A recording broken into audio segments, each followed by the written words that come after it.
Hello again. I'm Jim McDermot, a former school teacher, and we're going to have a look at how Derryachy developed in the 19th century in relation to Belfast. Belfast itself is a very new city. It's not nearly as old as Dublin.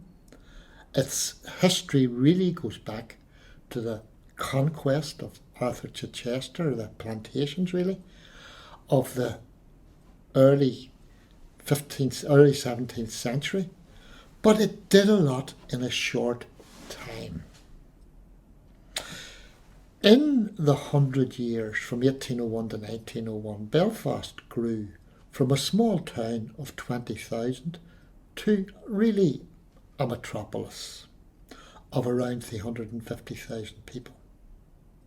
People coming in to work in the large linen mills that Belfast was so famous for in the early and middle and late part too of the 19th century.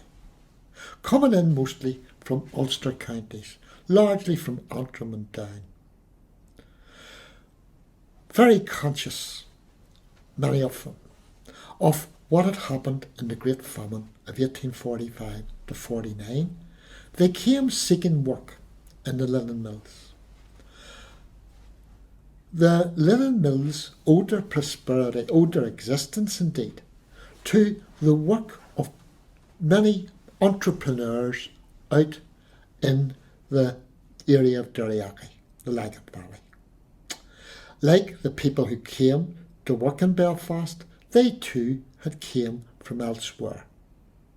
They had came to speculate on the production of linen, on helping finance, support, profit from a linen industry which had large factories, large mills in the city from which the linen they produced from flax could be produced into very first-class cloth and then exported from the port of Belfast, which became a world-class harbour in the early 1840s, from being previously just a silted up estuary. I'm going to look at some of the families who lived around the Derryachy Colin area and what is left, what proof we have of their existence, what their existence was like. This particular house is once called Finicky House, is now called Faith House. It is in Priory Park in Belfast, and it belonged to the Charlie family. Now the Charlie family were linen manufacturers who intermarried with the many other linen manufacturers in the Derryachy district, taking advantage of the many quick rivers like the Colin River, which could power the production of flax from linen, using the broad expanses of land to form bleach greens.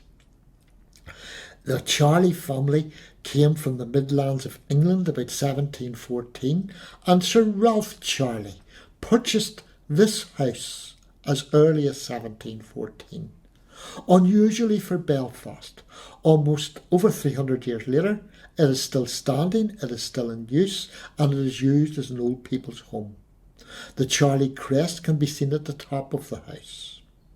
They are in many ways indicative of the sort of entrepreneurs that came to the Derryachy area. They came to produce linen because labour was cheap, because they had knowledge of cloth manufacture, and they very quickly made a success, linking one of their many houses, Seymour House, with Finicky House here. This Finicky House was a large 12-bedroomed property, surrounded by greenhouses and so on, but it was a working property. It was linked by a river, Derryachy River, to Seymour House. Seymour House, like Finicky House, which you now see, is now a building used for apartments for people living out in Seymour Hill. Seymour Hill taking its name from the Seymour family. the descendants of the Conways, who had originally owned the land around Dublin. Sorry, I beg your pardon, around Lisburn, given to them by James I after the 9 Years' War, in many ways counterparts to the Chichester family, who we discussed last time. They intermarried with the various big Linnen families of the area, with the Barbers, the Richardsons, the Stuarts, the Hunters, the McCanses, mostly all Protestant, but often not of the same religion. Church of Ireland, like the Charleys, Presbyterians, like the Stoops and Russells, and so on. But in a joint enterprise, intermarrying, building houses as younger members of the family came along.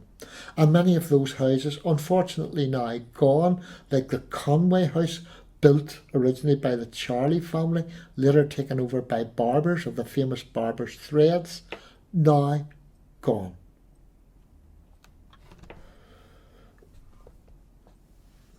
Now, these families did leave a very, very strong legacy. In Dunmurry, for example, there's a school left by the Charley family.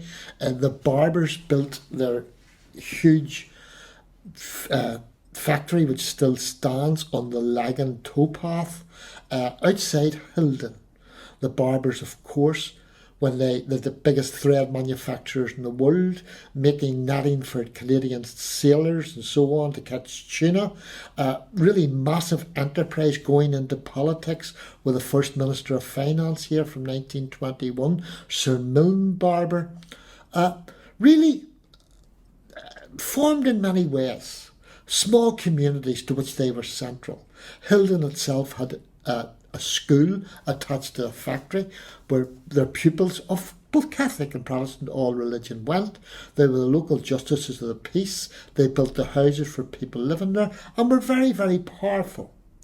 But I want to look too at a parallel development of the Catholics in the area of Colin, Derryaghy, Dunmurry. This is the family vault of the Homo family. Now, this vault is found in St. Joseph's Churchyard up in Hannistown. And the Homo family who had built this vault for their families to be buried in were the richest Catholic family in Belfast and its surrounding area. They lived in Trench House, which was used as a teacher training school for many years, Catholic teacher training school, before the students were moved down to the present St Mary's, where they amalgamated with a previous building there on the Falls Road, St Mary's Training College. But the house that they lived in, again, very opulent, hard to distinguish from the large houses of the Barbers or the various other big families that lived up in the area. What makes them unique is that they made their fortunes not out of linen, but mostly out of land, and farming land at that. They grew cattle. They were the biggest landowners in Derryaghy, renting land originally from the Marquess of Donegal, the inheritors of the Chichester family, their descendants, and from Reverend Crawford. And they owned roughly about 6,000 acres, extending down now, not only along Hannistown, but down around where the Malone Golf Club is, Balmoral Golf Club is. They were very, very, very rich people, especially if you consider that up until the penal laws of, say, which really start to peter out about the 1780s, a nationalist, a Catholic rather nationalist, I suppose, was not allowed to own land. He was not allowed to buy land. His property had to be subdivided among his sons. And the penal laws were designed that Catholics were not so much to be punished as rendered powerless to stage a rebellion. In the 19th century, however, Michael Hummel was to intermarry into the Steele family of the famous Bell Steele Road in the area. Bell Steele was a Presbyterian, but an open-minded lady, like the rest of her family, who actually hid the vestments and the chalices and so on which mass were performed, previous to the building of St Joseph's, the church which was built in 1792, and that family vault stands today in the graveyard attached to it, which is so useful for us today to find out about the early Catholic inhabitants of Belfast. Because while thriving Catholic community were around Hallistown, the number of Catholics in Belfast itself was very small, right up until, say, 1810, and then it starts to grow. At one stage it's 40% of Belfast's population, but by the end of the 19th century it is roughly 25%, still a minority. But this family were an exception. They made their money from grocery shops originally in Wine Tavern Street and in the area down around the city centre of Belfast, the Catholic districts, which today bears their name. Hummel Street after obviously the Hummel family, John Street after John Hummel, a member of Parliament, a very prominent member of the Hummel family, who after Michael Hummel inherited much of the land. They were certainly good business people, they were certainly very religious, but they stood apart from most of their co-religionists in not sharing their politics. Where their land is now, and this is a fairly important thing, I suppose, a small schoolhouse was built by Father Hugh O'Donnell, and this house served as a chapel in the old graveyard in the present St Joseph's Church, which was endowed by the Hummel family. Now it's very important for a couple of reasons. Number one, when it was built. This churchyard and St Joseph's Church was built in 1792. This is only 8 years after the first Catholic church was put up in St Mary's in Chapel Lane in Belfast, and it shows a greater tolerance of Catholics in the city. It was also put up by Hugh O'Donnell, who was quite openly practising his religion, trying to benefit his flock by new buildings, new churches and so on, which previously they hadn't got. Because it is in this area you find the various mass rocks at Bohill and at Colin Linnen, where the Catholics had to sort of move up to on a Sunday to say Mass in secret. Places like Friars Bush in Belfast, or Kennedy's off the Cutler, the sword maker off, say, the present Castle Street in Belfast, which held secret masses. So they were now out in the open. The gable wall's still to be seen, though it's covered with ivy. But this is a Catholic family being not so much accepted, I suppose, in that, and there's no records of them going hunting and so on with the Charlie family and the Barbers and the Stuarts and so on, the landlords, but certainly very prosperous, owning big houses, being very well to do. And this is the church, it's not like St Joseph's, of course, it is at Dundrum on the Lagan, beside where the Hunters and Stuart family lived. It's St Patrick's, and what is important about it would have been the opposite numbered as opposed to the St Joseph's, but it was different for a number of reasons. Originally a Catholic church, it was taken over by the Church of Ireland, endowed by the Stuart family in the area. It is a beautiful church working to this day. People like the caretaker was very gracious in letting me in, but you're dealing with days where there was almost a Wild West sort of aspect, I suppose, to the development of the area around Belfast. Where you see this Lynch Gate, for example, there was beach greens adjacent where flax was allowed to be changed by the weather, the sun, the rain and so on, so that it could be turned into very fine linen. 2 young men were found to have stolen some of this flax, and they were peremptorily hanged at this lynch plate. This sort of practice of almost, very, very hard punishments were really stopped by the linen manufacturers like the Hoggs and the Hancocks, who were Quakers based in Lisburn, very humanitarian. And they paid for a barrister to take an act of parliament with an MP to cease this vicarious punishment, which they thought was excessive and in our days would be regarded as so. They also interestingly endowed Friends School, which is going to this day, which will be central to the story of a later character in the next talk of Frank Partridge. But this almost very enlightened view by some was a key element of the development of Derry Ockey, much more than Belfast in the 19th century. This small church, for example, put up to the Catholics as well, had been originally destroyed by the wreckers.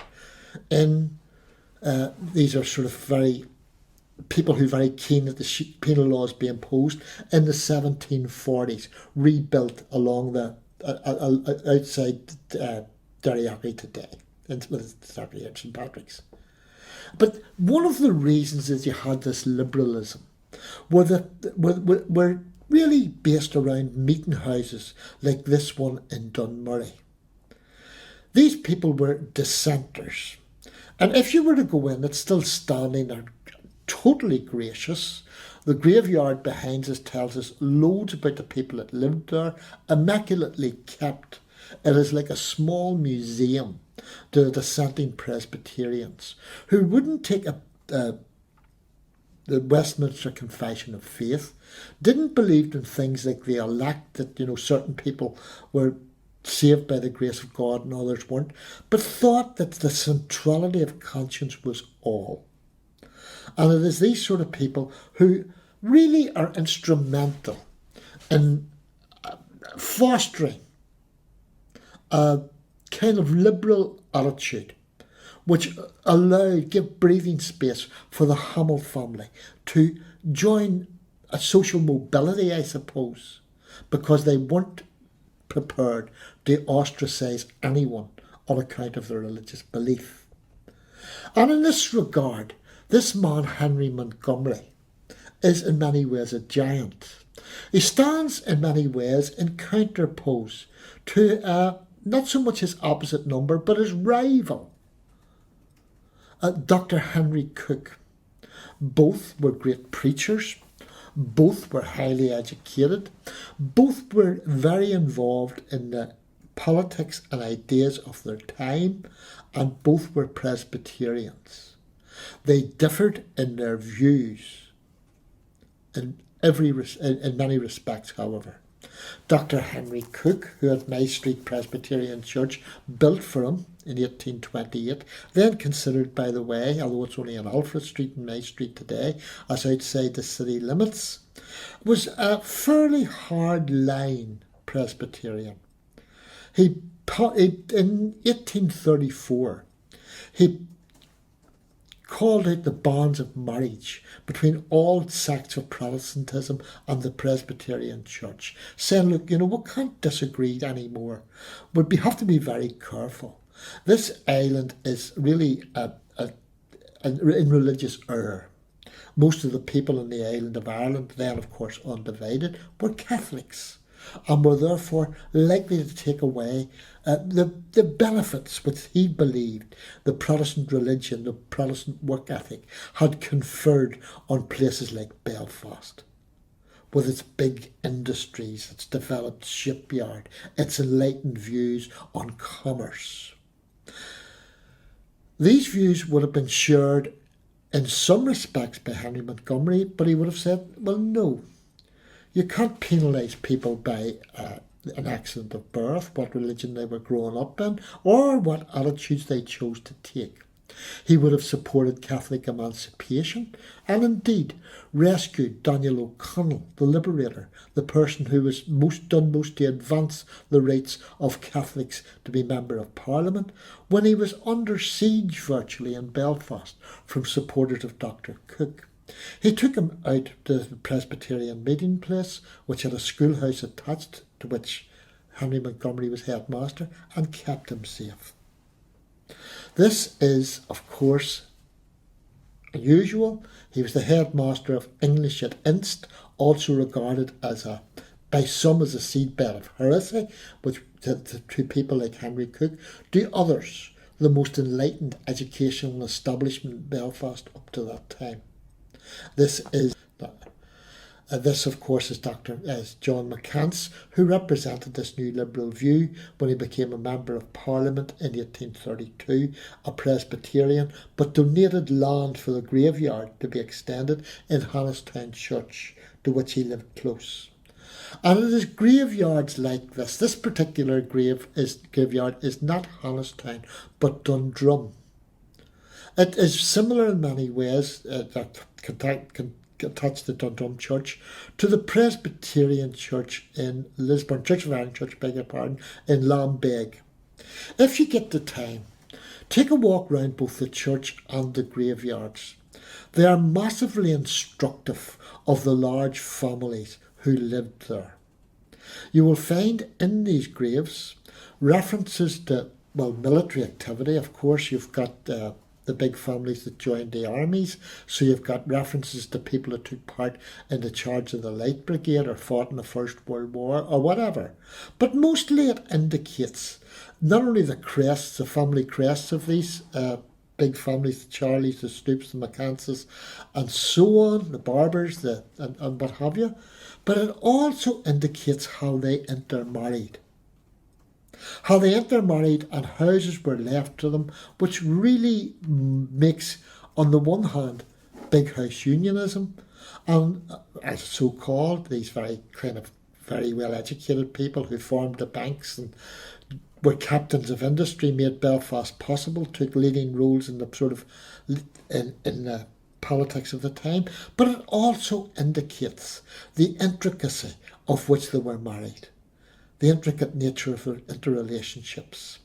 And above St. Joseph's in Hannistown, there you find, in Colin Mountain and so on, not only the hidden mass rocks, but also you find a community separate from Belfast, who they would have regarded as townies, who would have been in charge of the hunting lodges at Stephenacloy, the hunting lodges at Colin Mountain, which would have been used by the large families like Barbers, Stewarts and so on, and really had a new development.